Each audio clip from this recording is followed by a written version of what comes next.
देख रहे हैं रिपब्लिक 7 भारत न्यूज चैनल। सभी दर्शक, जितने भी दर्शक देख रहे हैं उन सभी दर्शकों का स्वागत है हमारे न्यूज चैनल रिपब्लिक 7 भारत में। आज मैं आपसे बात करने आया हूँ बिहार के चुनावी मुद्दे पर। जैसे जैसे बिहार का चुनाव नज़दीक आता जा रहा है वैसे वैसे सियासत गरमाती जा रही है और सारी पार्टियां कुर्सी के लिए ऐसे ऐसे दावे कर रही है, ऐसे ऐसे लोग जनता को प्रलोभन दे रही है कि जिससे जनता को लुभा सके और वह वोट प्राप्त कर सके। जैसा कि आप सभी जानते हैं, एनडीए गठबंधन जो 5 दलों का गठबंधन है और वह बिहार में अपना दम फिर आजमाएगी और ऐसा कहा जा रहा है कि बीजेपी के द्वारा कि आने वाले चुनाव में हमारा मुख्यमंत्री का चेहरा नीतीश कुमार हो सकते हैं। लेकिन अगर चुनाव जीतेगी तो चुनाव जीतने के बाद बिहार राज्य के मुख्यमंत्री नीतीश कुमार ही होंगे, इसका वह भरोसा नहीं दिला पा रही है जनता या वो कह नहीं रही है।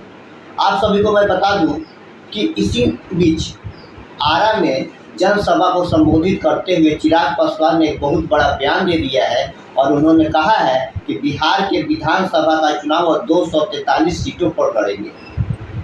और उसमें रामविलास पासवान, उनके पिता रामविलास पासवान को ये भी बारे में बताया है। उन्होंने कहा है रामविलास पासवान के पिता के मृत्यु के बाद बिहार की जनता ही उनकी माई बाप है, भाई बहन जो भी कहे वह बिहार की जनता है।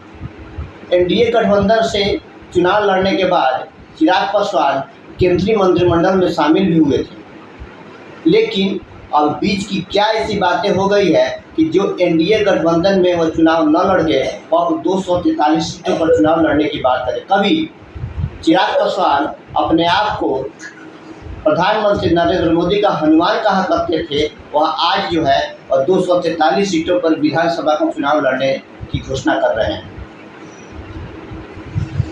उनके पिता रामविलास पासवान की भूमिका देश में बहुत ही अहम रही है और उन्होंने जिस क्षेत्र में भी कार्य किया है, जहां भी उनको गठबंधन के द्वारा या जैसे भी उनको जहां भी जब भी जिस विभाग का भी मंत्री बनाया गया है, उन्होंने दिलोजान से देश की सेवा करने का सौभाग्य जब भी मिला है तो उन्होंने देश की भरपूर सेवा की। आज हमारे और आपके पास जो हाथ में मोबाइल है वह रामविलास पासवान की ही देन है।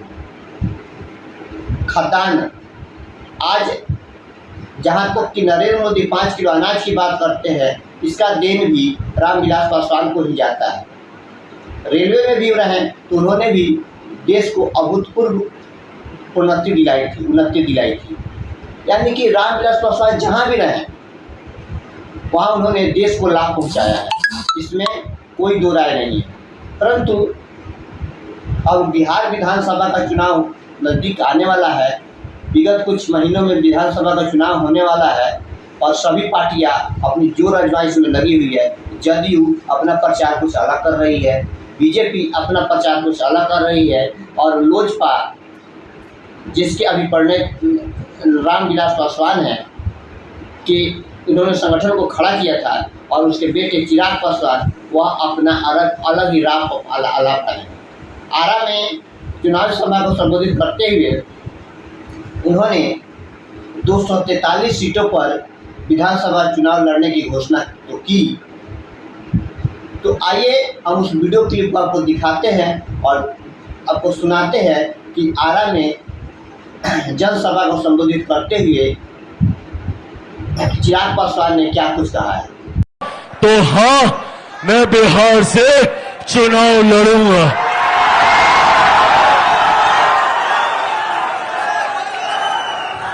मैं बिहार की 243 सीटों पर चुनाव लड़ूंगा। मैं बिहार की हर एक सीट से बिहार को फर्स्ट और बिहारियों को फर्स्ट बनाने के लिए चुनाव लड़ूंगा। और सबसे बड़ी बात, मैं बिहार से चुनाव नहीं लड़ूंगा, मैं बिहार के लिए चुनाव लड़ूंगा, बिहारियों के लिए चुनाव लड़ूंगा। साथियों, आप लोग ही मेरा परिवार है। अब मेरे पिता इस दुनिया में नहीं है। जिनको मेरा पिता बनना था, उन्होंने भी मुझे घर से बाहर निकाल दिया। ऐसे में मेरे पिता आप हैं, मेरी माँ आप हैं, मेरे भाई आप हैं, मेरी बहन आप हैं, मेरा परिवार आप है। और अब ये फैसला भी आप ही को लेना है कि क्या चिराग पासवान चुनाव लड़े, और लड़े तो कहां से लड़े। आपका फैसला मेरी सराखों पर। ये वादा आप लोगों से करके जाता हूं कि आप लोग जो चाहेंगे चिराग पासवान वो ही करेगा। पर हां, ये वादा जरूर करता हूं कि मैं जो कुछ भी करूंगा, सिर्फ और सिर्फ मेरे प्रदेश को भारत का नंबर 1 प्रदेश बनाने के लिए करूंगा, सबसे विकसित राज्य बनाने के लिए करूंगा।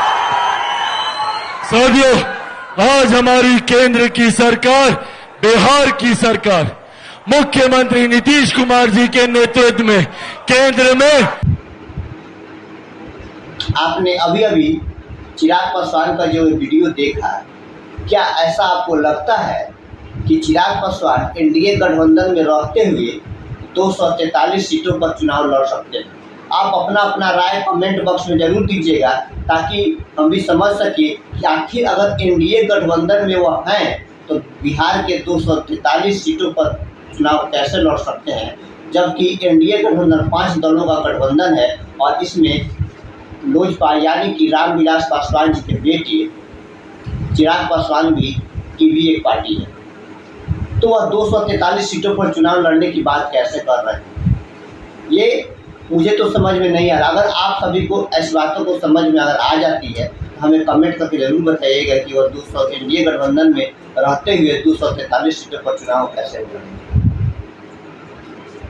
अब मैं आपको बता दूं कि लगातार जदयू और यहाँ एक नई पार्टी बिहार में इस साल से आगे बढ़ी है, जिसका नाम जन सुराज है, जिसके प्रणेता प्रशांत किशोर हैं।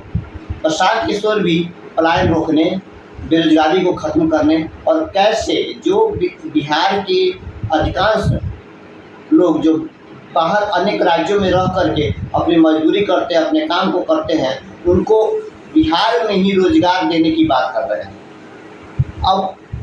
अब ये देखना दिलचस्प होगा कि ऊंट किस करवट बैठती है और जनता किसे अपना समर्थन देकर मुख्यमंत्री पद पर सुशोभित करती है। अब आने वाला चुनाव बड़ा ही दिलचस्प होने वाला है और आगे का अपडेट मैं आप लोगों को देता रहूँगा। तब तक के लिए नमस्कार। देखते रहिए रिपब्लिक 7 भारत।